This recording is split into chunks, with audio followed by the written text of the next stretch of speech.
சில தினங்களாக உலகின் பேசும் பொருளாக மாறியிருப்பவர் அரசியல் ஆர்வலரும் எழுத்தாளரும் மிகச்சிறந்த பேச்சாளருமான அமெரிக்காவைச் சேர்ந்த சார்லஸ் ஜேம்ஸ் கிர்க்.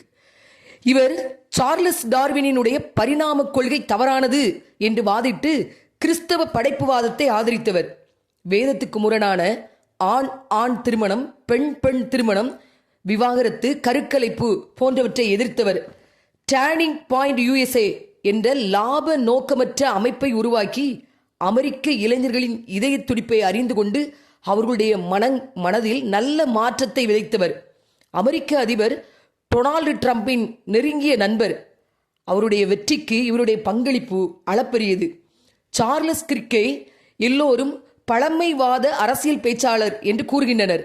அவர் பேசியது பழமைவாதம் அல்ல, அவர் பேசியது வாழ்வியல் உண்மைகள். ஒழுக்கத்தை போதிப்பது பழமைவாதமா? நீதி நெறியை பேசுபவர்கள் பழமைவாதிகளா? மக்கள் பாவத்திலிருந்தும் மனதின் எதிர்மறை எண்ணங்களிலிருந்தும் விடுபட வேண்டும் என்பதே அவருடைய இதய துடிப்பாகவும் பேச்சாகவும் இருந்தது. அவர் அமெரிக்காவின் பல்கலைக்கழகம் ஒன்றில் மாணவர்களிடையே பேசிக் கொண்டிருந்த போது ஒரு இளைஞனால் சுட்டுக் கொல்லப்பட்டார். அவருடைய மறைவையொட்டி அமெரிக்க அதிபர் டொனால்டு ட்ரம்ப் அவர்கள் இது அமெரிக்காவுக்கு இருண்ட காலம் என்று கூறியுள்ளார்.